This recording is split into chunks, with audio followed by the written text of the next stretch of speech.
Okay, this is going to be a super quick single take video. I'm racing out the door to go on a trip this weekend after a crazy week of work. Got to beat the sunset. Still have to pack all the stuff in bags. I had some grand ideas for some videos I could do showing my preparation process, but I just haven't had time.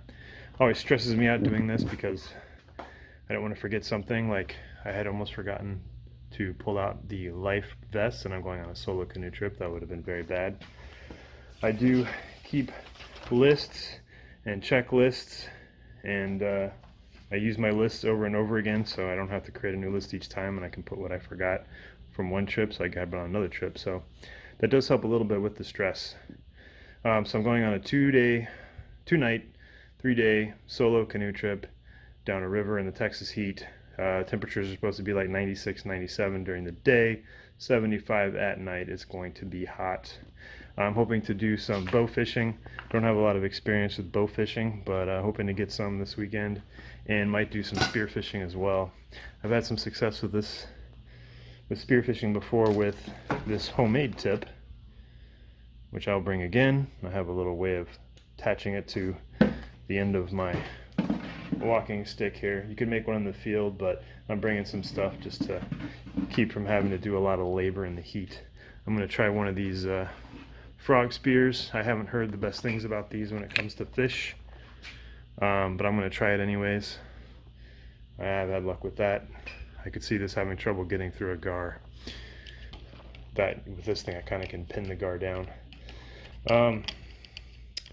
So this looks like a lot of stuff, but it's not really a survival trip. It's a fun learning trip, and I'm bringing a lot of toys. I'm bringing binoculars, some night vision, some thermal vision, some field guides on tracks, trees, foraging, birds, some tools, and I think that's all the toys that I'm bringing. I'm bringing some essentials, right? First aid kit. Got some shelter in here. I'm actually bringing a tent and a hammock. So here's my hammock. Carefully set this bow down.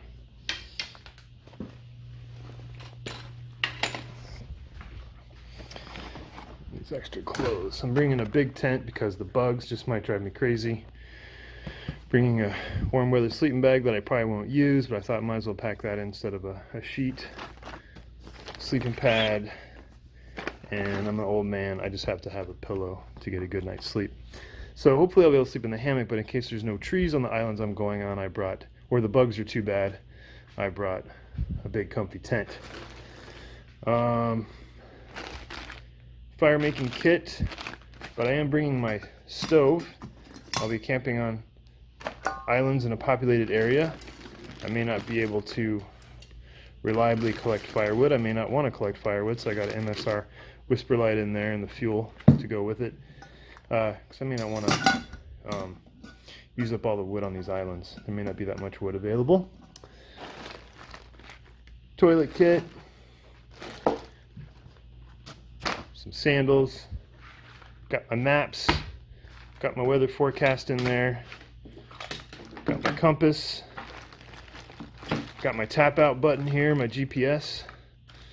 I have a waterproof thing for my phone. Dry bag for it all. Batteries and charger cables. 2 headlamps. This one is really bright. Sucks batteries really good. This is my backup. Always have a backup. Backup batteries. I'm bringing a GoPro. Another toy I forgot to mention earlier. Bringing a little food. Today I'm just going to bring Mountain House and a bag of apples. So, got a couple Mountain Houses in here. Noodles and chicken. Granola. Throwing in a mosquito net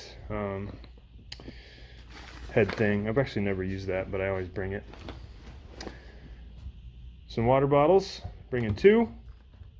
They are full. I'm on a river. I should have access to water. I will be filtering water with my new MSR Guardian water filter, which I don't see on the table. That's not good. There it is. It's like a $350 water filter. Seems worth the price. I am experiencing, if you read the reviews, I am experiencing issues with leakage around the base. I've been able to manage that. Hopefully it won't crap out on me on the trail. If it does, I have a pot and I have a metal water bottle. I can boil water as a backup. Archery equipment and a garbage bag just for, you know, they're always handy. Some long sleeve clothes to keep the bugs away. Dry bags. Put that food over there. Sunscreen and bug spray. I got a couple bottles in there because I have like half empty bottles, so I figured I'd just use them up. Here's my extra clothes, or extra socks. And I already showed you the tools, but saw, knife, multi-tool, hatchet. This is archery equipment. This here is a submersible fishing light. I've actually never used it before. It's brand new. I'm going to turn it on.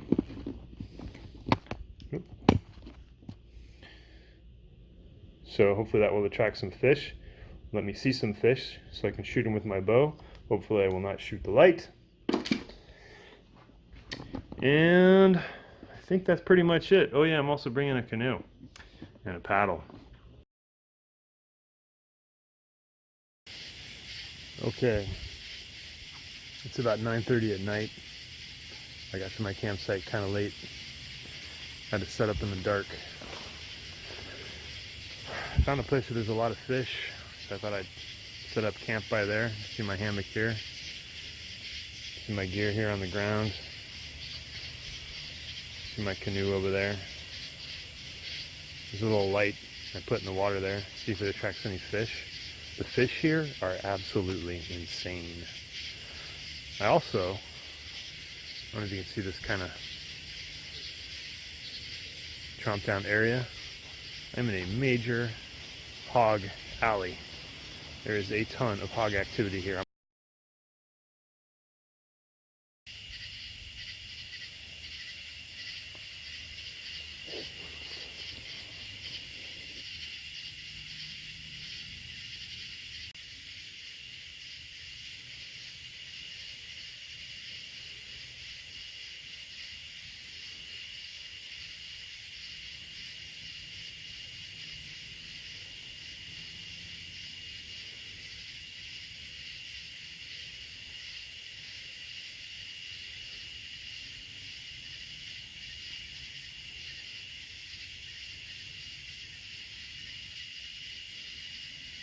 I can see why people grab them with their hands.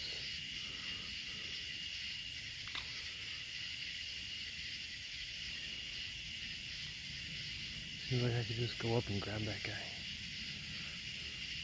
I was just standing in the water.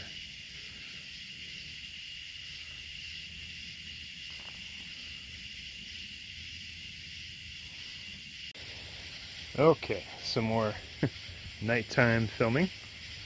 The river gods blessed me with a carp. I believe that is a legal fish. I had a lot of shots I didn't take because I wasn't sure if I was looking at a catfish or a carp. Then a carp swam right up to me. I kind of got an idea how they look, and I was able to nab this guy. I think he's dead. I think the movement you see is just nerves. He was fighting real hard, and then I put him out of his misery with a knife in the brain. Sorry, fish.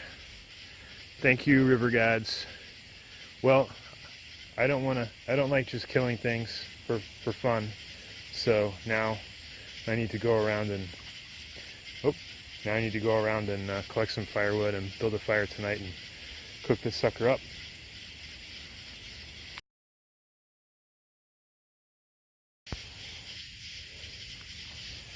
All right. So there's my fish cooking. I have one kind of fillet with the skin on, just sitting on the coals. And then I took another fillet with the skin off, cut it up in pieces, and put it in that pot to boil.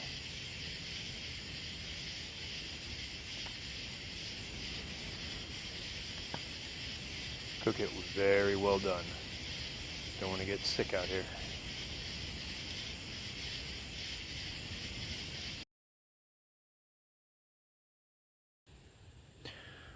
Okay, hopefully the sound is working good. Thought I'd show my campsite in the daylight here. Got my boat over there. The creek that I came in on, the little side creek, has lowered significantly since I came in.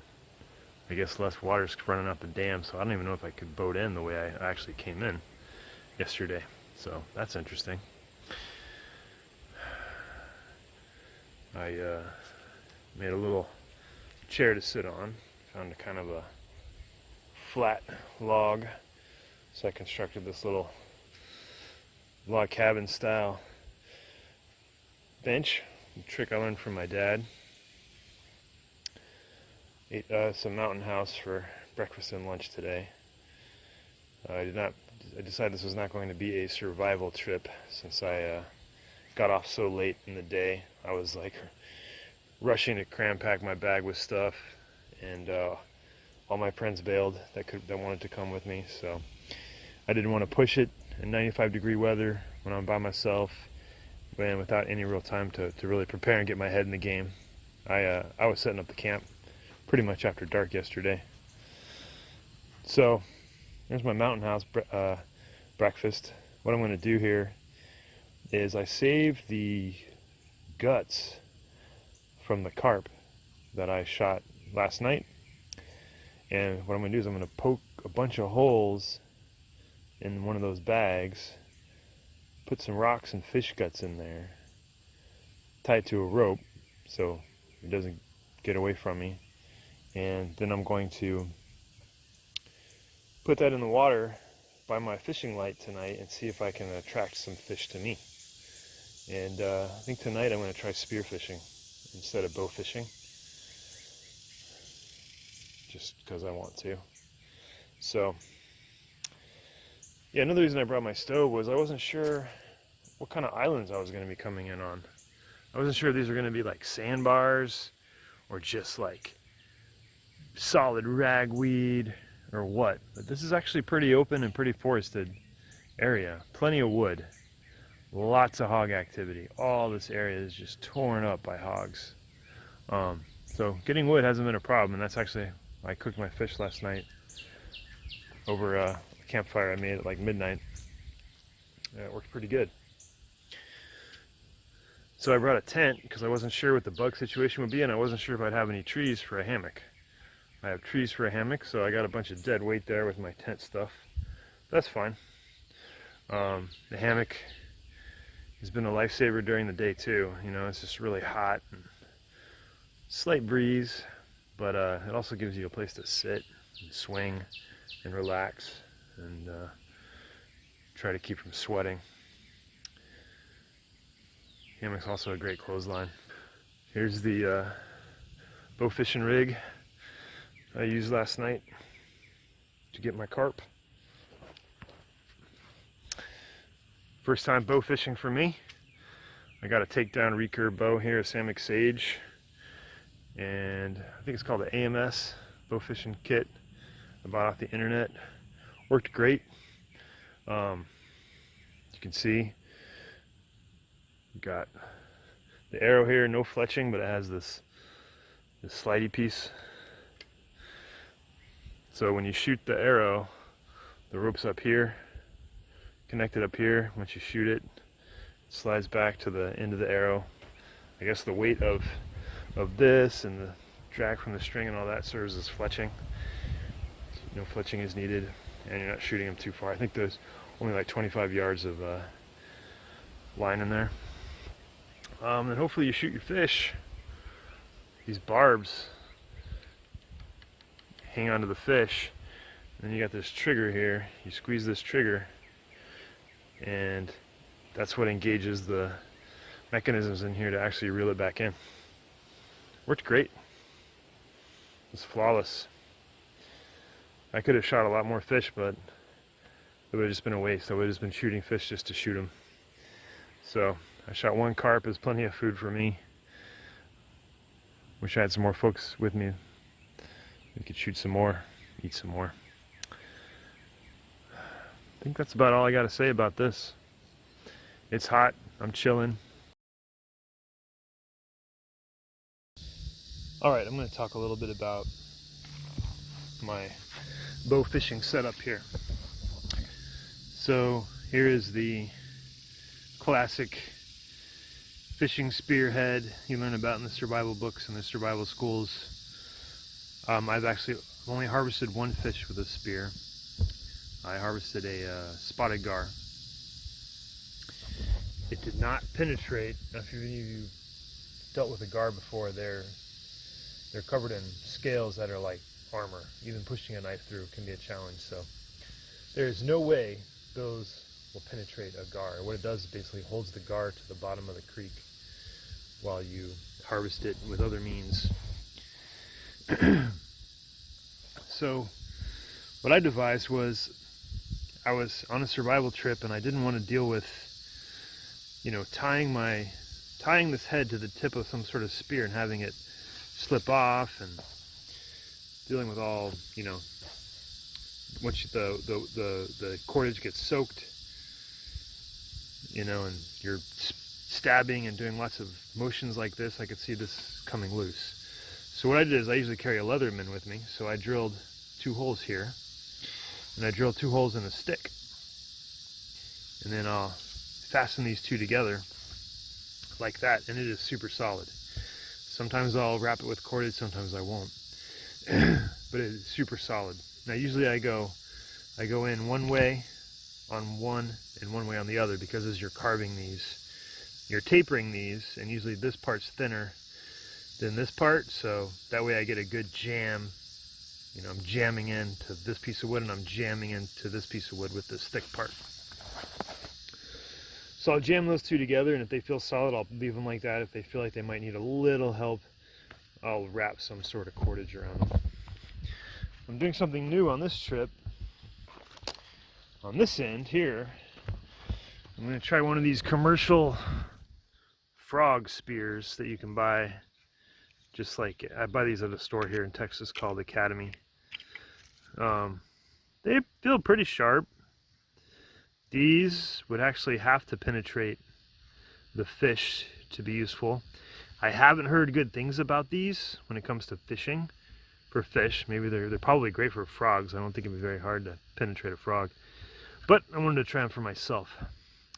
So I've got this on one end and then the old school spear on the other, and fortunately I have that nice protective cap that will protect me from stabbing myself when I'm using the other end of the spear. So I'll put this together, show you what it looks like, and hopefully get some footage of me getting some fish. And there it is. I went ahead and put a couple twists of cordage I had sitting around on it, but that seems very solid, an easier level of solidness than cordage alone.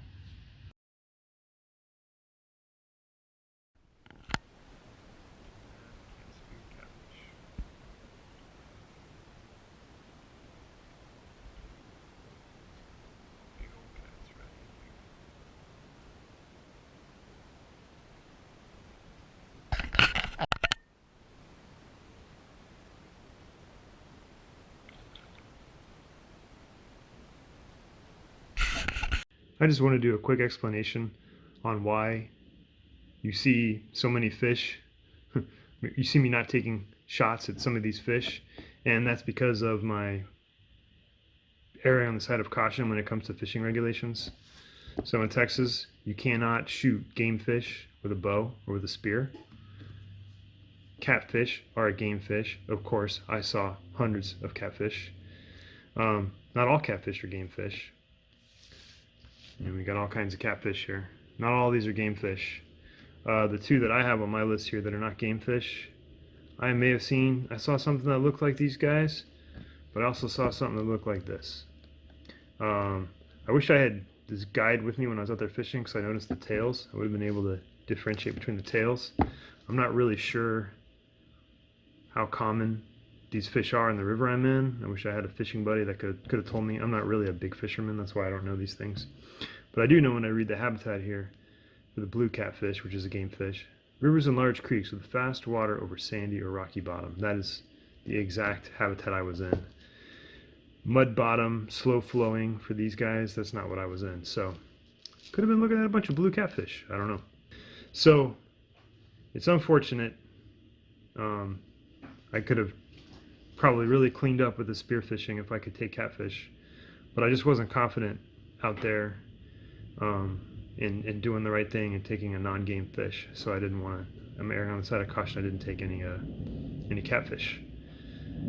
So, but I think it's nice to know that if I was in some sort of survival situation or something, I would have had some catfish. I did get a kind of a sucker fish. I'm thinking it's a red horse now. I call it a carp in the video, but I think it's probably this guy right here. So I do harvest a fish, just not a catfish. But I think you can see these catfish, they swim right up to me. I could touch them with the spear. Some of them I kind of had to shoo away from my feet because I didn't want to accidentally get stuck with their fins. If you know anything about catfish fins, they can really stick you good. It's real disappointing I couldn't spearfish those catfish, but still, I had a great time.